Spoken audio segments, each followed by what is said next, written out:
Hello everyone, welcome back on my channel. स्वागत कर रहे हैं आप सभी लोगों का अपने चैनल पे। तो चलिए आज हम लोग इस टॉपिक में इस लेक्चर में सीखेंगे बैंक रिकॉन्सिलिएशन स्टेटमेंट के बारे में। पिछले वीडियो में मैंने कुछ प्लस आइटम और माइनस आइटम के बारे में बताया था कि कौन से ऐसे आइटम होते हैं जिनकी वजह से क्या होता है, या कौन से ऐसे ट्रांजेक्शन हो जाते हैं जिसकी वजह से जो है कैश बुक और पासबुक में डिफरेंस क्रिएट हो जाता है, जिसकी वजह से हम लोगों को क्या करना पड़ता है, बैंक रिकॉन्सिलिएशन स्टेटमेंट बनाना पड़ता है। तो जिन लोगों ने अभी उस वीडियो को नहीं देखा है, लिंक डिस्क्रिप्शन में है, वहां से जाकर आप उस वीडियो को देख सकते हैं। तो चलिए आज हम टॉपिक को कंटिन्यू करते हैं और आते हैं फॉर्मेट में कि किस तरीके से बैंक रिकॉन्सिलिएशन स्टेटमेंट मेंटेन किया जाता है और कैसे बनाया जाता है, मींस क्या प्लस होता है, क्या माइनस होता है, किस तरीके से होता है। तो सबसे पहला जो क्वेश्चन है, ठीक है, क्वेश्चन में क्या होता है, सबसे पहले जो हम लोग स्टार्ट करते हैं वो क्वेश्चन स्टार्ट होता है favourable balance as per cash book. ठीक है, favourable balance as per cash book बोला जाए या debit balance as per cash book बोला जाए, दोनों का मतलब एक ही है। मींस अगर कैश बुक का डेबिट बैलेंस है तो वो आपका फेवरेबल बैलेंस माना जाता है। ठीक है, मींस आपका पॉजिटिव बैलेंस है, निगेटिव नहीं है। और अगर इसी के जस्ट अपोजिट अनफेवरेबल बैलेंस बोला जाता है कैश बुक का, या तो क्या बोला जाता है debit balance as per cash book. It means ये क्या है, आपका ओवरड्राफ्ट है। ठीक है, समझिएगा बात को। अगर आपका क्या है डेबिट बैलेंस बोला है कैश बुक का, means debit balance as per cash book बोला है, इट मींस ये आपका क्या है फेवरेबल बैलेंस है, मतलब ये आपका पॉजिटिव बैलेंस है, बैंक में 10 20 50 हज़ार जो भी बैलेंस है वो है। लेकिन अगर debit balance as per cash book बोल दिया, इसका मतलब ये हुआ कि आपका बैलेंस क्या है, माइनस में है। माइनस का मतलब क्या है, ओवरड्राफ्ट है। क्लियर है? ठीक है, तो चलिए अभी हम लोग क्या करते हैं, फॉर्मेट को समझते हैं। कौन से बेसिस पे, debit balance as per cash book. ठीक है, तो अगर आपका कैश बुक का डेबिट बैलेंस दिया हुआ है तो यहां पे हम लोग क्या लिखते हैं, balance as per cash book debit. ठीक है, ऐसे भी लिख सकते हैं, या तो debit balance as per cash book ऐसे भी लिख सकते हैं। फेवरेबल बैलेंस है तो वो प्लस आइटम में आता है। ठीक है, और अगर निगेटिव बैलेंस है तो वो क्या आता है, माइनस आइटम में आता है।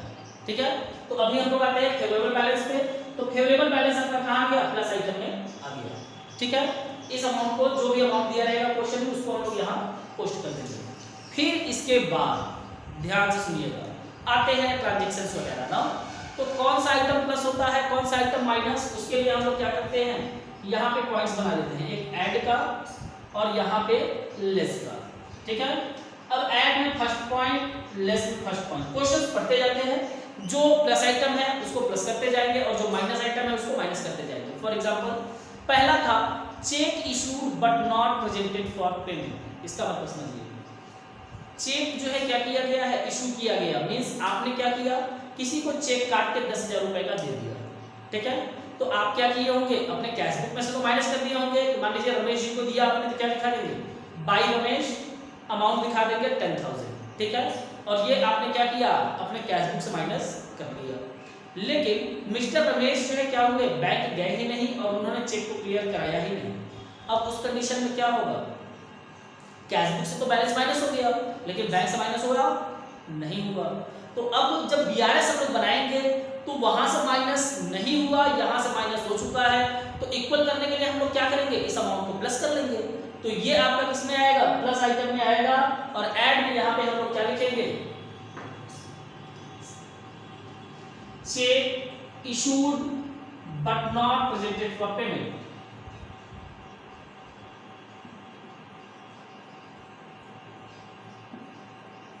पेमेंट के लिए प्रेजेंट नहीं किया गया तो ये प्लस आइटम में आया तो उसका अमाउंट हम लोग प्लस में लिखेंगे। ध्यान दीजिएगा, माइनस में नहीं जाना चाहिए। ठीक है, फिर इसके बाद आइए देखते हैं दूसरा पॉइंट। दूसरा ये होता है कि आपको किसी से चेक मिला था, आप क्या किए, उसको बैंक में डिपॉजिट करने के लिए भेज दिए। आपको मान लीजिए मिस्टर राम जी थे और उन्होंने क्या किया, आपको 5,000 का चेक दे दिया। तो आपने क्या किया, उसको बैंक में डिपॉजिट करने के लिए भेज दिया, ये लीजिए हमारे अकाउंट में जो है उसको क्लियर करके ऐड कर दीजिएगा।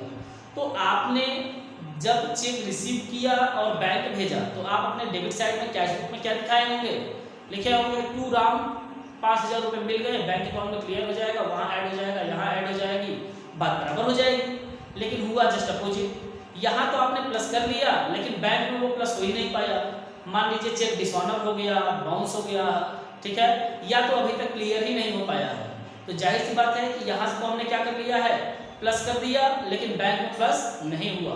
तो इस पॉइंट को जब पता चलेगा और हम लोग बीआरएस बनाना शुरू करेंगे तो क्या करेंगे, यहाँ ऑलरेडी प्लस हो चुका है तो यहाँ से माइनस करेंगे, मीन्स ये क्या होगा आपका बीआरएस में माइनस होगा। तो माइनस होगा तो माइनस आइटम में यहाँ पे हम लोग क्या लिखा लेंगे, cheque send to bank for collection,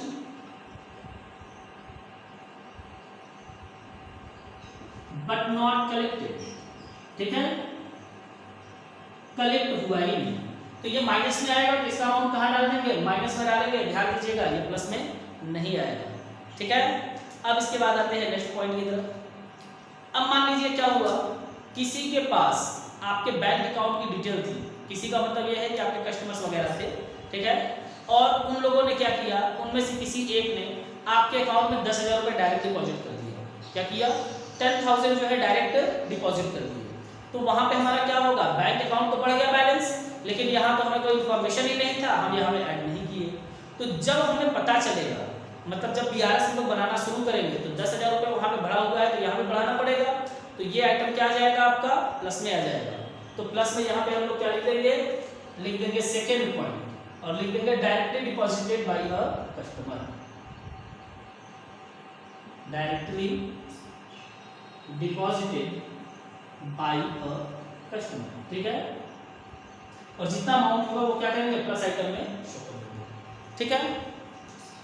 अब ध्यान दीजिए माइनस में क्या चीजें आती हैं, जैसे आजकल आप लोग देखते हो कहीं कुछ भी ईएमआई में चला जाता है, ईएमआई पे तो सामान लेने का इस समय जैसे प्रचलन हो गया है, या ईएमआई पे कुछ भी लेने का।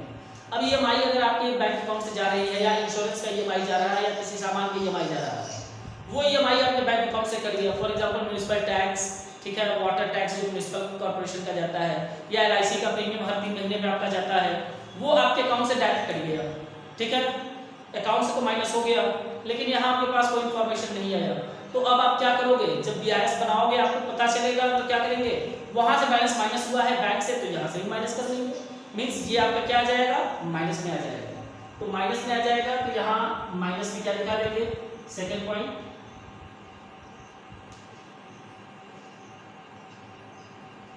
डायरेक्टली पेमेंट बाय बैंक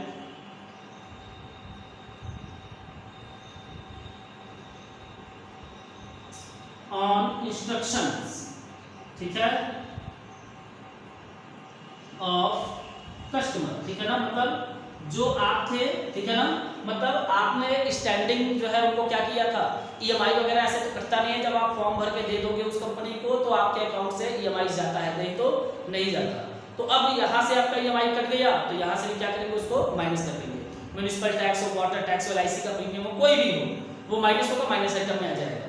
इसके बाद अब आते हैं, मान लीजिए बैंक ने आपके बैलेंसेस पे क्या किया, 300 रुपये जो है इंटरेस्ट पे कर दिया, कितना पे कर दिया, 300 रुपये, तो 300 रुपये पे कर दिए हैं तो इंटरेस्ट मिला तो हमारा बैंक अकाउंट का बैलेंस तो बढ़ जाएगा, तो यहाँ पता चलेगा तो क्या करेंगे, यहाँ भी हम इसको प्लस कर लेंगे। तो तीसरा पॉइंट क्या जाएगा, interest allowed by bank,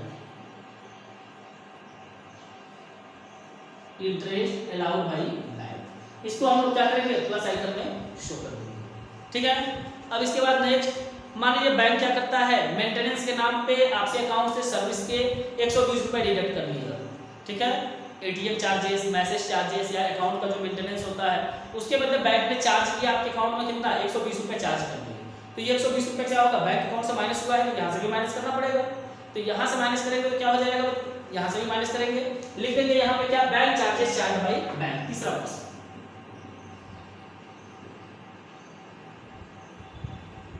bank charges charge by bank, ठीक है, बैंक चार्जेस ने बैंक चार्ज किया, ये माइनस आइटम में आ गया, ठीक है। इससे पहले वाला जो था वो भी हमने क्या किया है, माइनस आइटम में शो किया था। इतना करने के बाद कुछ और भी पॉइंट्स वगैरह होते हैं, जैसे डिविडेंड या interest collected by bank on securities, आपने शेयर या डिबेंचर्स वगैरह खरीदा हुआ है, उस पर इंटरेस्ट या डिविडेंड मिला और बैंक ने कलेक्ट कर लिया, तो बैंक कलेक्ट करेगा तो बैंक अकाउंट का बैलेंस तो बढ़ गया, तो हम क्या करेंगे, यहाँ पे भी बढ़ा लेंगे, लिख देंगे इंटरेस्ट कलेक्टेड बाई बैंक या dividend collected by bank, plus item में शो कर देंगे। इतना सब करने के बाद हम लोग क्या करते हैं, दोनों साइड का टोटल करते हैं, प्लस आइटम का और माइनस आइटम का, प्लस का भी टोटल कर लिए, माइनस का भी टोटल कर लिए। अब जो बैलेंसेस ज्यादा है उसमें से कम वाले को माइनस करेंगे, ध्यान से सुनिएगा, ज्यादा में से कम को माइनस करना है। अगर प्लस आइटम आपका ज्यादा आया हुआ है और माइनस आइटम कम है तो यहाँ पे क्या करेंगे, प्लस वाले में से माइनस वाले को घटाएंगे और नीचे जो बैलेंस बचेगा उसको लिखेंगे balance as per cash book से हमने शुरू किया है, तो यहां लिखेंगे क्या, बैलेंस एज पर पासबुक। ठीक है, क्या लिखेंगे, बैलेंस एज पर पासबुक। ठीक है, balance as per passbook credit balance आया है और ये लिख देंगे क्रेडिट बैलेंस, मतलब कैश बुक का जो डेबिट बैलेंस होता है वो पासबुक का क्या होता है, क्रेडिट होता है। ठीक है, कभी कभी क्या होता है क्वेश्चंस में बच्चों को बहुत सी प्रॉब्लम हो जाती है, वो सुनिए क्या क्या है। कैश बुक में डेबिट हो गया या पासबुक में क्रेडिट हो गया, ऐसे पॉइंट्स अगर आते हैं तो पासबुक में क्रेडिट हुआ मतलब बैलेंस आपका ऐड हो गया और पासबुक में डेबिट हुआ मतलब आपका बैलेंस कम हुआ वहां से। ठीक है, और अगर कैश बुक में डेबिट किया गया मींस बैलेंस आपका बढ़ा, क्योंकि डेबिट साइड में तो हम रिसिप्ट्स को पोस्ट करते हैं, तो अगर कैश बुक में डेबिट हुआ ऐसा क्वेश्चन में दिया हुआ है तो इट मींस आपका बैलेंस कैश बुक में बढ़ा। ठीक है, और अगर कैश बुक में क्रेडिट हुआ मींस कैश बुक से क्या हुआ है, वो अमाउंट डिडक्ट हुआ है। ठीक है, तो उसका ट्रीटमेंट आप इस पॉइंट के अकॉर्डिंग करेंगे। ठीक है ना, नहीं तो आपका क्वेश्चन जो है गड़बड़ समझ हो जाएगा। ठीक है, तो आशा कर रहा हूँ आप सभी लोगों को ये चीजें समझ में आ रही हैं। तो चलिए अब इसी के बाद हम लोग समझ लेते हैं, अगर मान लीजिए यही balance as per cash book debit की जगह balance as per cash book credit लिया रहता तो ये हमारा क्या हो जाता, ओवरड्राफ्ट हो जाता। तो ओवरड्राफ्ट वाले कंडीशन में ध्यान दीजिए क्या करना है, ओवरड्राफ्ट मतलब क्या हो गया, माइनस बैलेंस हो गया कि नहीं, तो इसको उठा के क्या करना है, माइनस आइटम में शो कर देना है बैलेंस को। ठीक है, यही अगर क्या रहता क्रेडिट होता तो इसको हम लोग क्या करते, माइनस आइटम में शो कर देते, सब कुछ ऐसे ही होता, लेकिन बस एक चीज चेंज होता है, क्या मतलब जो प्लस में था वो प्लस में रहेगा, जो माइनस में था वो माइनस में रहेगा, लेकिन चेंज क्या होगा, सुनिए ध्यान से, इंटरेस्ट चार्ज बाय बैंक वहां रहेगा, इंटरेस्ट अलाउड नहीं होगा। क्या होगा, इंटरेस्ट चार्ज मींस आपका माइनस बैलेंस है, अगर फेवरेबल बैलेंस होता तो बैंक आपको इंटरेस्ट देती। ठीक है, लेकिन अगर आपका माइनस बैलेंस है तो बैंक आपसे इंटरेस्ट लेगी, तो लेगा तो बैलेंस वहां से क्या होगा, माइनस होगा, तो हम भी क्या करेंगे, यहाँ पे माइनस कर देंगे। ठीक है, मतलब इंटरेस्ट अलाउड था इसलिए हमने यहाँ पे प्लस किया था, इंटरेस्ट चार्ज रहेगा तो वो क्या आ जाएगा, माइनस आइटम में। फिर उसके बाद इसको टोटल करेंगे, इसको टोटल करेंगे, बैलेंस निकालेंगे, तो वो क्या आ जाएगा, आपका पासबुक का बैलेंस आ जाएगा। ठीक है, आशा कर रहा हूँ सभी लोगों को ये चीजें समझ में आ रही है। और इसी तरीके से अगर मान लीजिए, ठीक है, क्वेश्चन मैं बता दे रहा हूँ, आप लोग क्लियर रहिए। देखिए, अगर मान लीजिए बैलेंस आपके पासबुक से क्वेश्चन लगाने के लिए बोल देता है, कैसे, पासबुक के बैलेंस के बेसिस पे आपको क्या करना है, क्वेश्चन वगैरह सॉल्व करना है, तो उस कंडीशन में ध्यान दो कैसे करोगे आप। पासबुक का क्रेडिट बैलेंस मतलब होता है फेवरेबल बैलेंस, और पासबुक का डेबिट बैलेंस मतलब होता है अनफेवरेबल, मतलब ओवरड्राफ्ट। ठीक है, अगर पासबुक का क्रेडिट बैलेंस आया मतलब क्या है, फेवरेबल बैलेंस है, तो वो प्लस आइटम में आएगा। ठीक है ना, और अगर पासबुक का डेबिट बैलेंस दिया है तो वो ओवरड्राफ्ट है, उसको माइनस आइटम में शो करेंगे। ठीक है, और एक चीज, जिन जिन पॉइंट्स को हम लोग प्लस करते थे, ठीक है, वो सब क्या आ जाएगा, माइनस में आ जाएगा, और जो माइनस करना था वो कहाँ आ जाएगा, प्लस में आ जाएगा। ठीक है, पासबुक में क्या होता है, जस्ट अपोजिट होता है, मींस जिन भी पॉइंट्स को हम लोग कैश बुक पर प्लस करते आए हैं, कैश बुक के बैलेंस पर क्वेश्चन करते हुए, उसको माइनस करना है, और जिनको हम माइनस करते थे उसको क्या करना है, प्लस करना है। ओवरड्राफ्ट वाला कंडीशन आपको अभी क्लियर कर दिए हैं। ठीक है ना, अगर इंटरेस्ट यहाँ पे प्लस है, ठीक है, तो यहाँ पे माइनस हो जाएगा, और यहाँ माइनस है तो वो प्लस हो जाएगा। ठीक है, बाकी सभी चीजें जैसे करनी है वैसे ही करनी है। तो आशा कर रहा हूँ कि आप सभी लोगों को BRS जो है अच्छे से समझ में आ गया। कॉन्सेप्ट क्या है वो मैंने पिछले वीडियो में बताया था, क्यों प्लस करते हैं, क्यों माइनस करते हैं, उन सभी चीजों को एक्सप्लेन किया हूँ। तो अगर मान लीजिए आपको किसी भी प्रकार की कोई दिक्कत या कोई ऐसा पॉइंट है जो कि मैं नहीं बताया या छूट गया है, तो उसको कमेंट सेक्शन में आके आप कमेंट करिए, मैं आपको जरूर रिप्लाई करूंगा। ठीक है, तो कमेंट आप बेझिझक करिए। ठीक है, और जिन लोगों ने अभी चैनल सब्सक्राइब नहीं किया हुआ है, चैनल को सब्सक्राइब कर दें, और वीडियो पसंद आया है तो वीडियो को लाइक करें, और नोटिफिकेशन पे ऑल को क्लिक करें, जिससे कि हमारे चैनल के सभी वीडियो आपको आसानी से मिल सके। क्यों, क्योंकि मैं यहाँ पे आप लोगों को वीडियो प्रोवाइड कर रहा हूँ आपके बोर्ड एग्जाम में बेहतर करने के लिए, मीन्स अच्छे रिजल्ट के लिए मैं यहाँ पे आपके लिए मेहनत कर रहा हूँ। तो आप भी क्या करिए, उसका फायदा उठाइए। ये फ्री ऑफ कॉस्ट है, इसके लिए आपको कुछ भी पे करने की जरूरत तो है नहीं। ठीक है, तो फ्री ऑफ कॉस्ट है, तो आप क्या करिए, सिर्फ अपना मोबाइल खर्च करना है।